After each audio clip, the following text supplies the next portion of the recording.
Bismillahirrahmanirrahim. Alhamdulillahirabbil alamin wa bihi nasta'inu 'ala umuri dunya waddin. Asyhadu an la ilaha illallah wahdahu la syarika lah wa asyhadu anna Muhammadan 'abduhu wa rasuluh. Allahumma shalli wa sallim wa barik 'ala sayyidina Muhammad wa 'ala ali sayyidina Muhammad. Ini kita setelah sifat nafsiyah, sifat salbiyah, kita sekarang kedua sifat kelompok ma'ani dan ma'nawiyah. Ma'ani dan ma'nawiyah itu satu, sejenis, persatunya sama. Tapi apa maksudnya? Kalau ma'ani itu artinya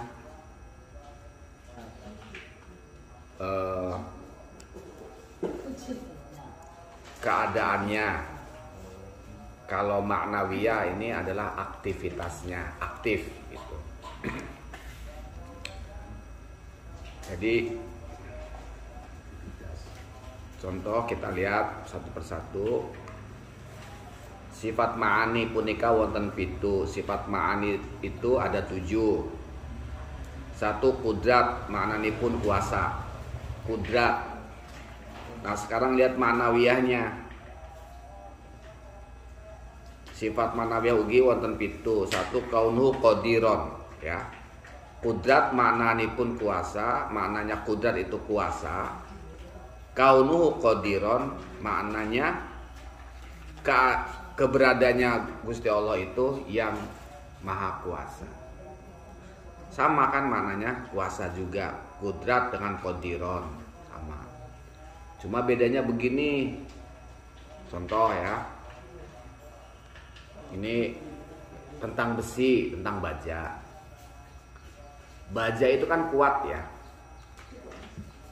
Jadi baja itu kuat. Tapi apakah baja itu keberadaan yang kuat? Belum. Kalau tidak dirangkai menjadi sebuah benda rekayasa. Difungsikan misalkan ditata seperti ini. Harus dilengkungnya seperti ini. Dibuatnya pakai misalkan tempat. Kemudian untuk fungsi ini maka begini-begini. Kan diatur rekayasanya tuh. Gak bisa besi begitu saja bisa dikatakan kuat, tidak kuat. Ya contohnya apa, Titanic contohnya kan. Itu kan dari baja, tapi kan patah tuh kan buktinya kayak gitu. Nah seperti itu. Jadi kalau Allah itu ya kuasa yang memang keberadaannya kuasa dan nyata kuasanya gitu. Tidak perlu ada pengolahan lagi, tidak perlu ada pengaturan lagi. Nah gitu kan. Kalau kita kan manusia ini berpotensi kuasa. Untuk kuasanya harus ditempa, harus dilatih, harus dibina, nah gitu kan.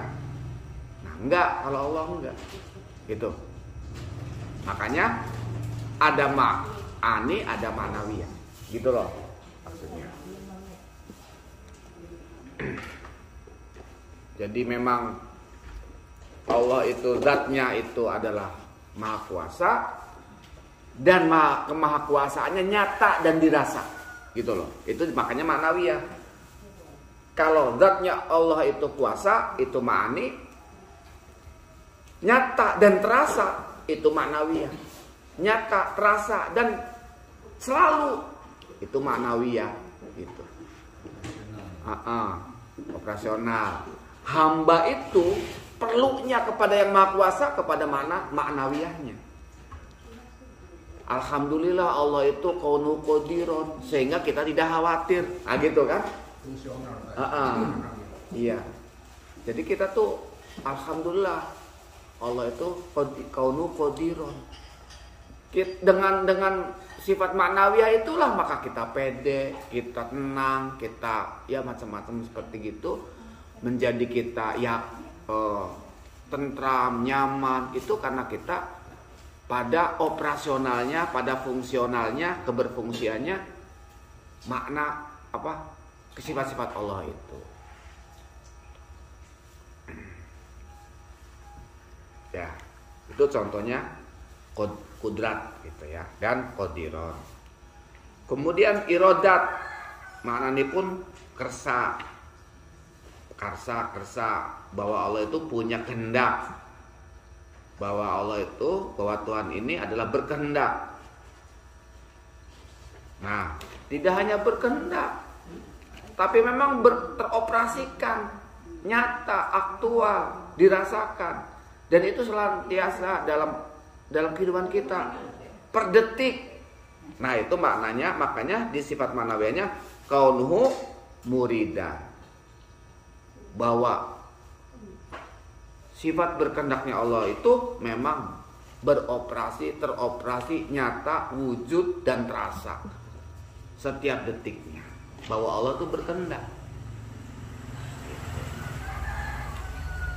Kalau Allah tidak lagi berkehendak, misalkan di dalam sistem diri kita, padahal sifat alamiahnya kita itu kan senantiasa rusak dengan waktu ya.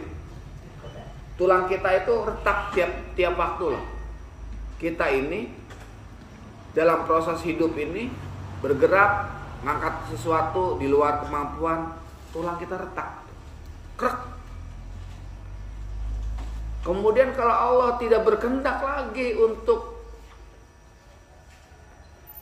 memberlakukan sistem regenerasi materialnya, maka ya nggak jadi sampai usia 70 tuh, kalau memang harus 70 tahun gitu. Karena semakin retak, rontok ya udah. Fungsi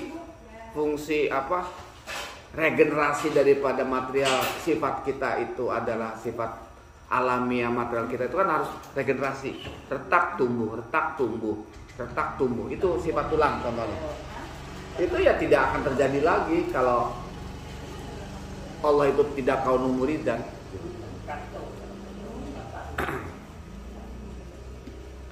Ya karena seperti HP kan, yang punyanya dia jalan itu kan PLN.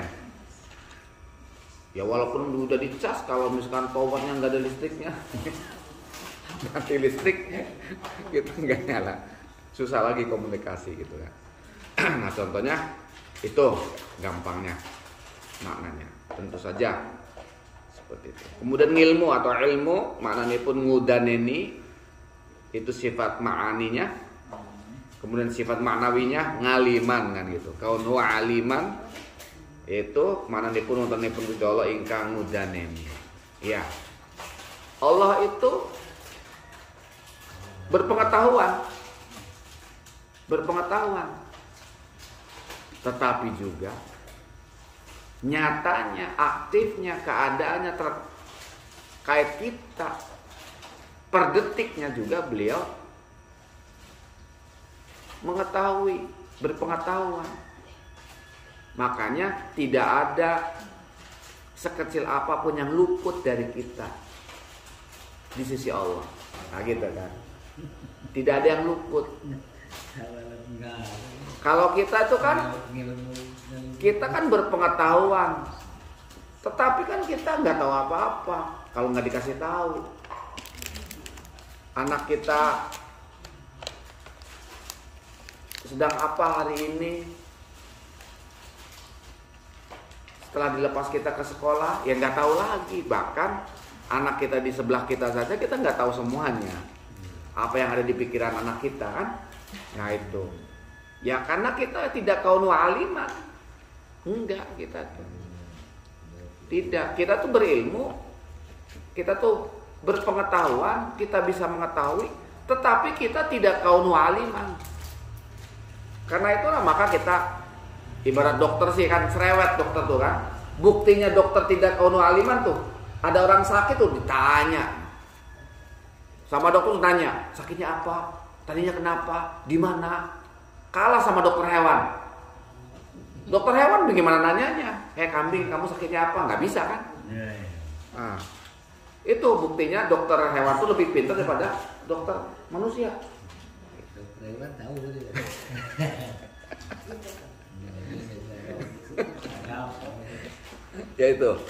Ya itu contoh tentang kaunu aliman ya. Gampangnya kayak gitu kan, menjelaskan itu gitu. Kaunu aliman. Jadi kalau kita nggak mau dicereweti, Pak, Bu, datanglah ke dokter hewan kalau kita sakit. Nah, itu nggak akan ditanya-tanya.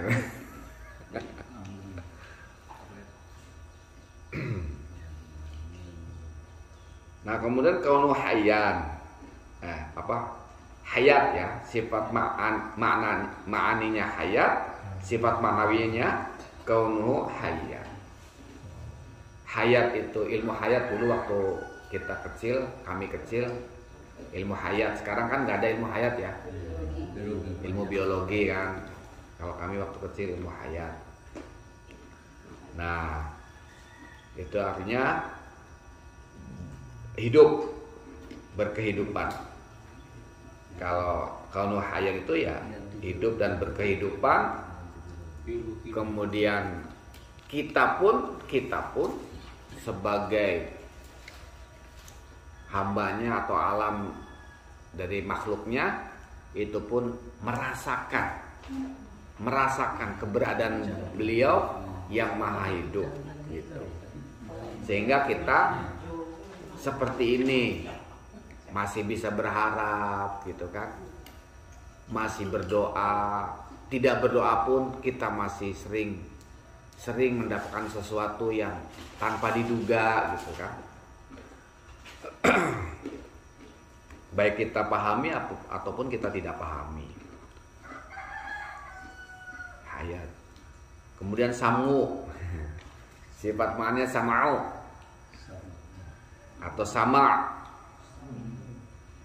Nah, ma'nawiyannya sami'an atau samingan, kaunuhu samingan.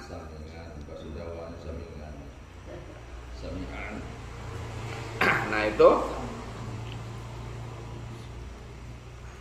mendengar ya.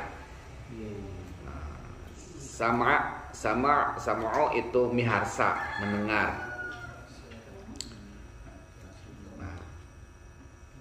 Dan Allah tuh memang nyata aktif mendengar. Jangankan kalau kita kan ke suara ke semut ngobrol aja nggak bisa dengar kan, gitu. Walaupun telinga kita dekatkan ke semut tuh juga agak susah, kecuali pakai alat. Nah, kemudian kita tuh mendengar tuh dengan sengaja ya kan. Ya coba aja lihat murid-murid di sekolah, kalau pikirannya kemana-mana, nggak sengaja ngedengar sama gurunya, ya nggak ngedengar gitu. Kalau kita tuh seperti itu,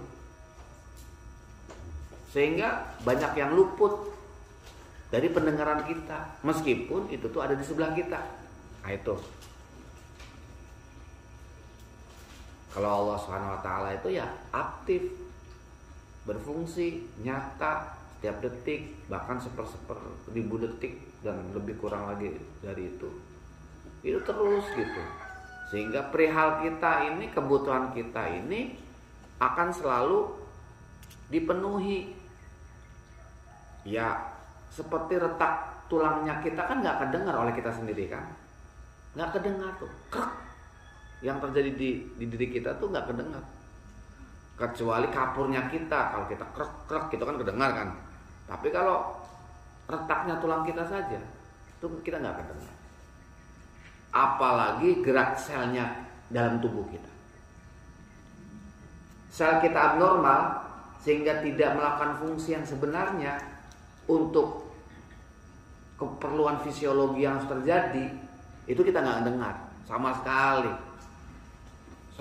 nggak dengar. Apa yang harus diperbuat? Ya nggak tahu, dengar aja tidak. Maka Allah itu kaunu sami'an, maka kaunu muridan, maka kaunu qadiron, kayak gitu kan. Itu karena maha mendengar, maha kuasa, maha berkehendak, Maka sel yang tidak berfungsi itu kok jadi diganti dengan sel baru. Maka kita insya Allah kalau memang tuh usianya 70 atau usianya 100, ya terjadi gitu. Sampai usia yang ditentukan itu. Nah gitu kan. Padahal alamiahnya diri kita itu senantiasa rusak. Senantiasa rusak.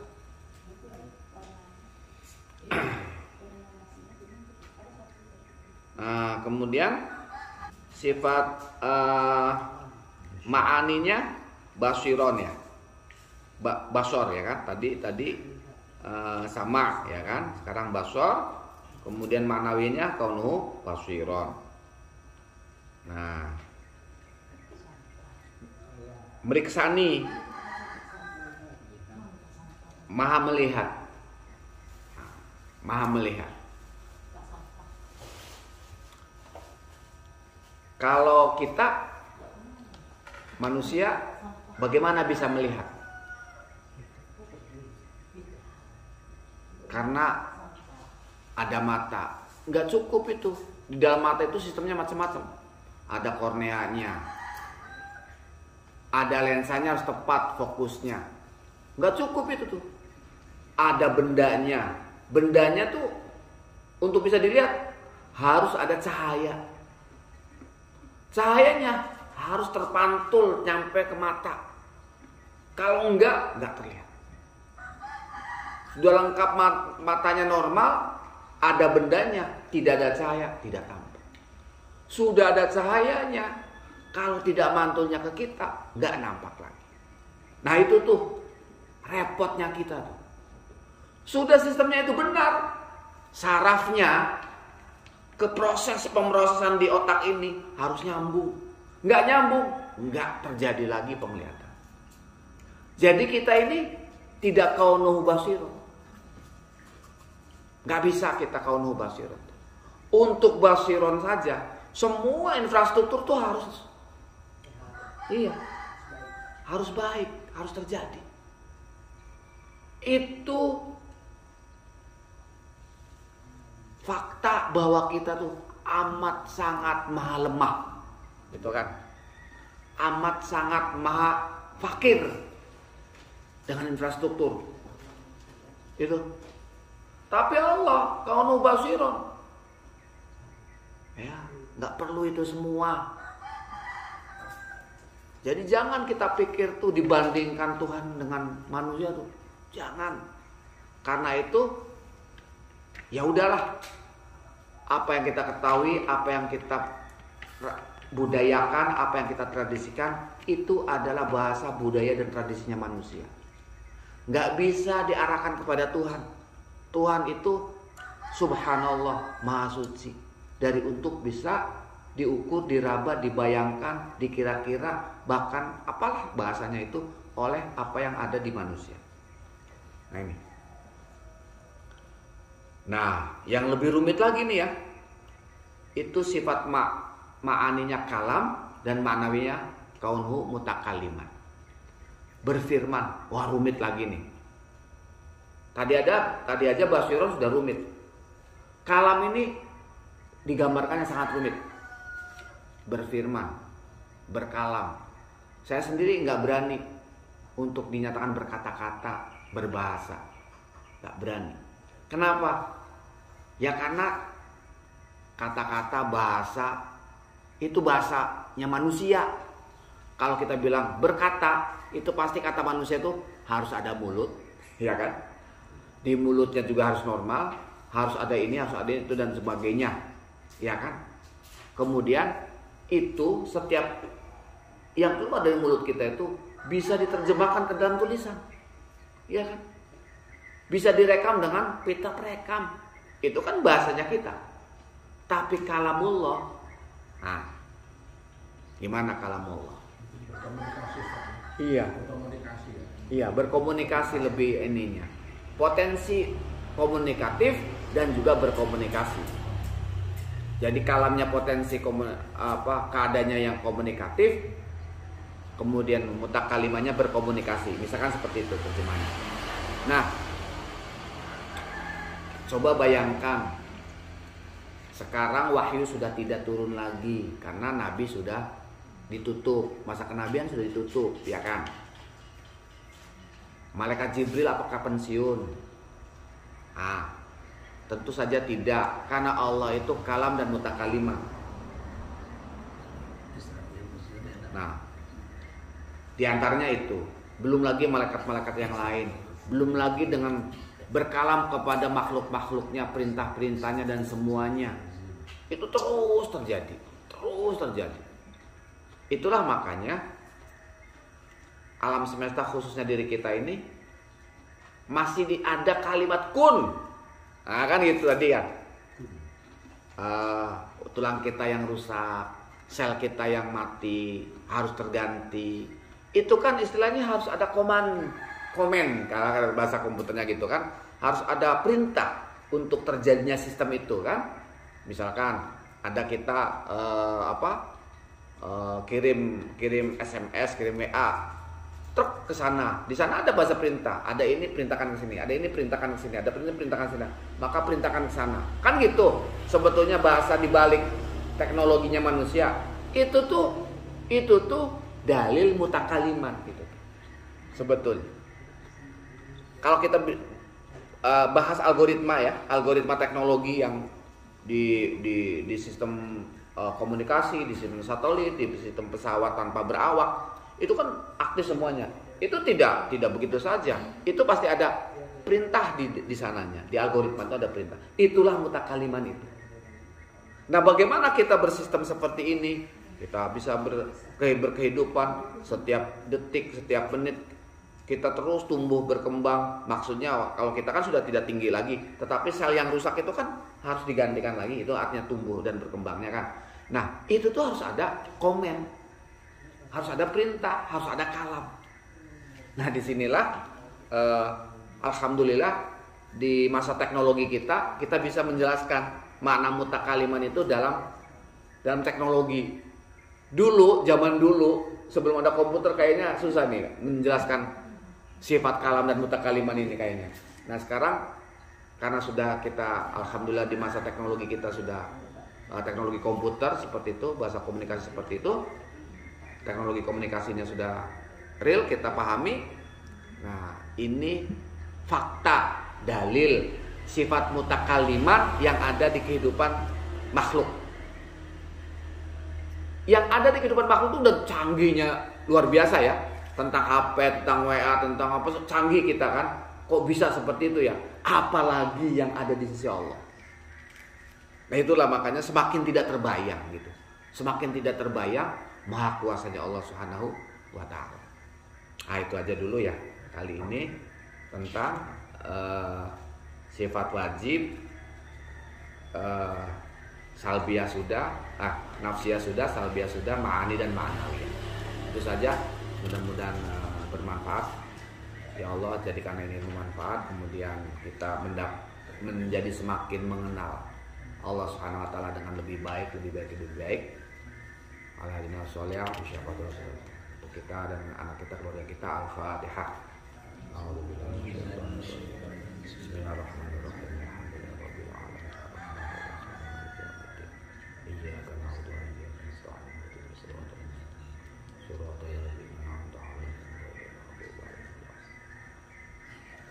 Oke Ustaz, sepertinya yang kamu kalimat ini berjalan terus ke hamba-hambanya. Sepertinya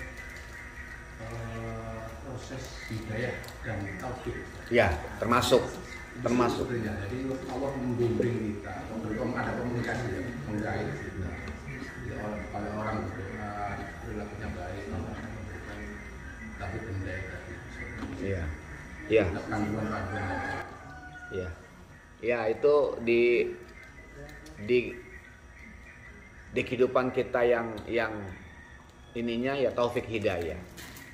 Taufik dan hidayah itu ijabah doa dan sebagainya termasuk aspek itu di mutakaliman itu, dan itu juga termasuk kepada sel-selnya. Karena kan sel tumbuh berkembang itu kan harus ada bimbingan.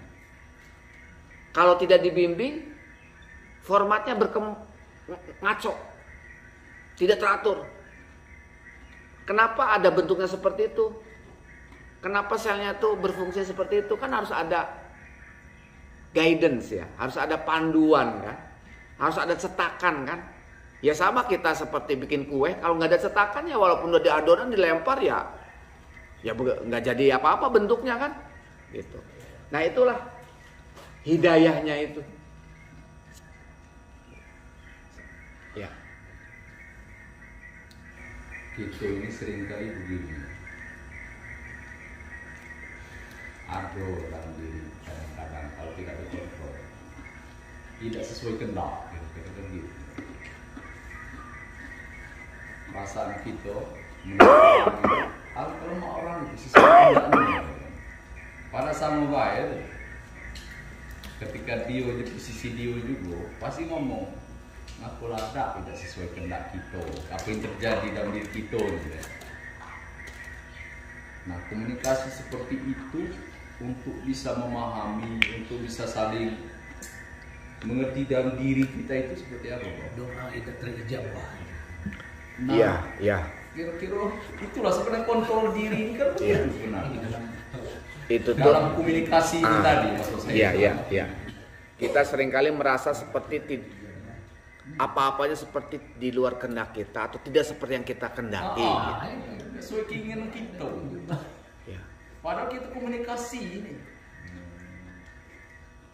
Ada lagi ya yang terbaik sebenarnya itu yang terjadi pada kamu itu. Kalau dia sudah berpikir jadi itu terbaik buat kita, maka Itulah kontrol hilang tadi. yang tidak sesuai. Nah, tapi itu Tidak nyaman. kadang-kadang begini Pak Rio, Gimana? tingkatan kita untuk menahan yang terbaik untuk diri kita Iya, itu iya. melenceng-lenceng kemana-mana. Iya, itu. Misal contoh, Iya. akulah siap perang lah kini. Itu Tidak- kalau kata-kata orang ketidakpuasan. yang sudah tidak lagi, Tidak nak perang, terkontrol, Pak. tidak ada Ada kontrol, kontrol kan? lagi. Iya. Kapan nak perang Palestina gitu Pak? Iya. Nah, tidak terkontrol. Siap dikirim. Ah. Pasang daftar umur. Tidak terkontrol. Penuh di umur. Nah, tidak Lalu terkontrol. tunggu. Ini kan jatuh ke lagi. Tidak terkontrol itu. Bukan Tabrakan. terkontrol itu emosional yang Emosional. memang sesaat itu kalau terkontrol santai aja menghadapi dunia ini. Terjadi itu karena terjadi posisi kita saat ini. Bahkan kita tidak berpikir ke batas kemampuan. Nah itu. Ya kan? Jangan-jangan batas kemampuan yang kata Pak Anta tadi yang tidak sesuai dengan kehendak tadi. Itu Pak, banyak hal tentang itu Pak. Di mana Tahu dia dalam batas kemampuan. posisi gitu ya. Di posisi gitu ya. Dia ngerti batas kemampuan itu. Makanya tuh yang kita sering lupa sebetulnya adalah pada kalimat ayat wa ma umiru illa liya'budullaha mukhlishina lahuddin hunafa'a sampai situ ya. Al-Baqarah. Al-Bayyinah. Oh ya benar. Wa ma umiru dan tidaklah mereka diperintahkan wa ma umiru illa kecuali liya'budullaha untuk ta'abbud kepada Allah mukhlisina dengan cara mengikhlaskan, memasrahkan total murni, tidak ada sekecil apapun yang tertinggal lahu kepada Allah ad-dina. Tidak hanya makna agama ad-din itu, semua aturan, semua sistem, semua keterjadian apa yang terjadi dan semestinya di muka bumi alam semesta ini khususnya pada diri kita. Nah, sehingga kalau kita sudah memaknai ayat ini dengan dalam, kita kalau rasa kok tidak seperti yang kita kendaki ya, itu akan istighfar. Kalau kita maknai ayat ini, kalau udah total kita istighfar, karena memang tidak ada kehidupan bahkan untuk diri kita itu atas kehendak kita, tidak ada. Kita harus pasrahkan kepada kehendaknya. Nah gitu kan. Cuma bahasanya gini, ya Allah, kok ini di luar harapan ya, tolong ajari aku hikmahnya. Gitu kan. Tolong ajari aku hikmahnya. Nah, jadi justru minta hikmah, minta bimbingan untuk berikutnya. Karena memang sebetulnya rotasi putaran kehidupan kita sendiri itu memang di luar kehendak kita. Di luar kehendak kita. Ya, contoh saja kita punya istri itu, apakah kita pernah direncanakan oleh kita sana. Itu tiba-tiba ketemunya di waktu usia sekian, kemudian sekian. Itu saja, saudara. Itu di luar kehendak kita. Lalu kalau itu saja di luar kehendak kita, ya bahkan pekerjaan kita saja di luar kehendak kita kadang-kadang. Nggak cocok dengan ijazah kita. Kadang-kadang sering kali bilang begitu. Kalau kita saja tidak bisa mengendalikan itu, lalu bagaimana yang kecil-kecil itu akan bisa kita kendalikan? Nggak mungkin. Karena itu fungsi kita adalah ta'abbud dengan mukhlisin lahuddin. Itu fungsi kita. Jalani kehidupan, ta'abbud ini maknanya jalani keberhambaan. Jalani fungsi keberhambaan ini dengan tanpa ada yang tercecer sedikit pun untuk dimurnikan hanya kepada Allah. Itu maknanya ya'budullaha mukhlisina lahuddin. Jadi yang namanya berta'abbud itu artinya berkehambaan. Saya tidak maknakan sholat, zakat, puasa itu ya. Tapi berkehambaan. Berkehambaan itu artinya ya semua aspek termasuk yang wajib gitu kan. Yang sunnah bahkan yang alamiah gitu. Yang bahkan yang alamiah di dalam kehidupan kita maknakan berkehambaan. Liya'budullah agar kita itu berkehambaan kepada Allah dengan cara mukhlisin lahuddin, menyerahkan secara total tanpa ada sekecil apapun yang tercecer untuk Allah. Serahkan kepada Allah ad-dina, apapun urusan yang penting, bahkan kurang penting, bahkan tidak penting. Ad-din itu bisnis sebetulnya. Urusan yang penting, maha penting, kurang penting, bahkan tidak penting, kita nggak bisa merekayasa oleh kehendak kita sendiri. Jadi aku pernah kontra dengan keluarga ini, curhat sekalian kan. Misalkan ada musibah, musibah kan, yang tidak terpedot di keluarga kita itu menghendaki hal-hal seperti itu terjadi di keluarga kita kan. Bahkan tidak pernah terbayang terlintaskan hal itu terjadi dalam keluarga. Jadi mereka ini nampaknya kan tidak terima dengan kenyataan yang seperti itu. Ya. Makan kenyataan seperti itu tidak terima. Nah, mungkin merusak nama baik keluarga, mungkin segala macam lah kan. Kita nggak ada bibit seperti itu misalnya, banyak kan? Iya. Nah, tapi aku berpikirnya seperti yang Pak Ustadz sampaikan saat ini. Bahkan aku sampaikan, kalau sesuatu hal yang terjadi dalam keluarga dan diri kita itu kita tidak menerima, maka sama tidak percaya dengan Tuhan. Artinya kita tidak bertuhan gitu. Sebab segala sesuatu itu sesuai dengan Pak Ustadz. Ya, yang aturkan Allah Tuhan yang menghendaki itu kita tidak menerima, walaupun kita itu pada kenyataannya tidak ikhlas dan tidak menerima, kata Pak Anta. Justru Pak Anta tadi kalau Pak Anta selalu berpikir seperti itu, ya dipertebal lagi keyakinan bahwa Allah itu ada, Tuhan itu ada. Ya. Banyak hal seperti itu memang, banyak hal yang seperti itu. Banyak hal yang seperti itu. Ya. Saya juga punya pengalaman Pak Ustaz. Waktu saya kuliah S2 di Bandung dulu. Jadi janji pulang bareng sama kakak di Jakarta. Ada berapa kendaraan gitu ya, pulang bareng gitu ya. Nah, lalu iya. Jadi saya kan ada bimbingan sama dosen yang khusus. Beliau nggak bisa sakti, akhirnya tertunda ya keberangkatan. Saya waktu itu agak gimana gitu ya. Kita udah ada berharap kan pulang bareng. Akhirnya kan saya nggak bisa ikut ini. Ternyata kendaraan anak saya itu keberatan. Kan berapa orang meninggal. Dan yang lain itu kata-kata. Jadi setelah itu, waktu saat itu nggak bisa, tuh kalau ada rasa kesal yang tinggi, karena udah dijanjikan, nah itu nggak bisa dibina, nggak bisa ikut, udah ada perkirakan bisa ikut bareng-bareng. Jadi awalnya kan kita tak nerima gitu ya, tapi setelah itu baru tersadar, oh ini yang terbaik buat saya diselamatkan Allah kan dengan cara ini. Tapi saat itu kan kita tak terima. Nggak terima. Kita gitu. Bahwa itu yang terbaik Iya. buat kita. Ada hikmahnya gitu ya dengan kekecewaan kita di awal. Saya punya kasus begini dalam sistem organisasi. Jadi ketika saya memberi amanah, kemudian uang lah katakan ya, kemudian uang itu dihianati. Nah, kawan saya itu maki-maki kan, wah marahnya minta ampun sama kawan saya yang terjerumus dosa itu.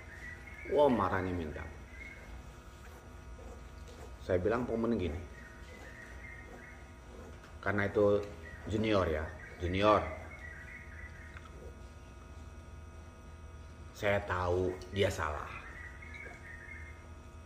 tapi kalau kita maki-maki, kalau kita marah, jangan sepertinya kita itu tidak pernah akan bersalah.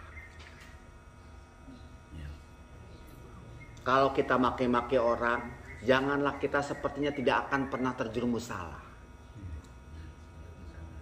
Kita harus tahu kadar kita. Kalau kadar kita adalah makhluk pendosa, ya kalau maki-maki ya seukuranlah dengan kita nanti dimaki itu. Enaknya kalau kita dimaki itu seberapa. Kalau kita saja tidak mau dipentung istilahnya, atau kalau kita salah seperti itu, maka jangan mentung dia. Itu saya pertama. Satu itu. Kedua, seringkali Allah kasih orang terbaik itu adalah orang terburuk awalnya.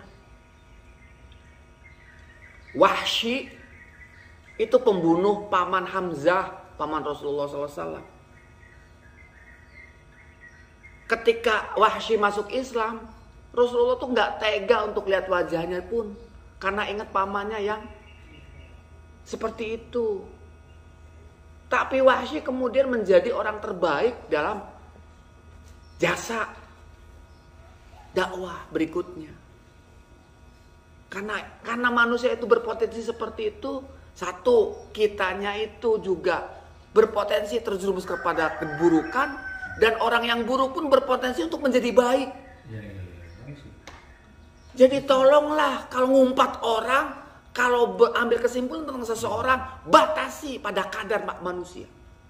Kamu tuh bukan Tuhan, kamu tuh musyrik, bilang seperti itu tuh. Orang yang marahnya minta ampun sama orang yang berdosa, itu musyrik namanya. Saya katakan seperti itu. Itu menyekutukan Tuhan.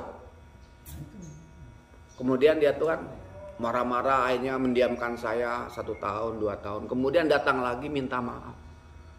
Bener bah, minta saya bimbing. Saya mohon dibimbing. Bapak benar.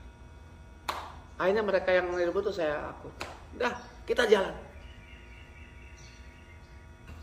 Jadi dalam kehidupan dasar tauhid inilah sebetulnya kita tidak angkuh.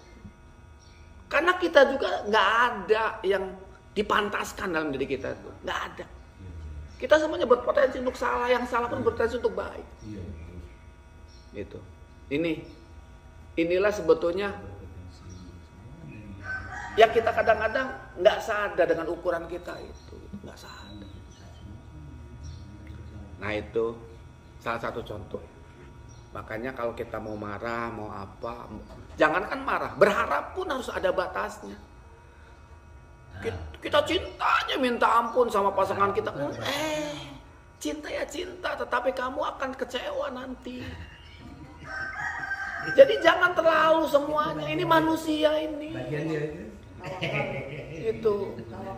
Iya, semuanya harus pada proporsional manusia. Itulah makna jangan bersekutu.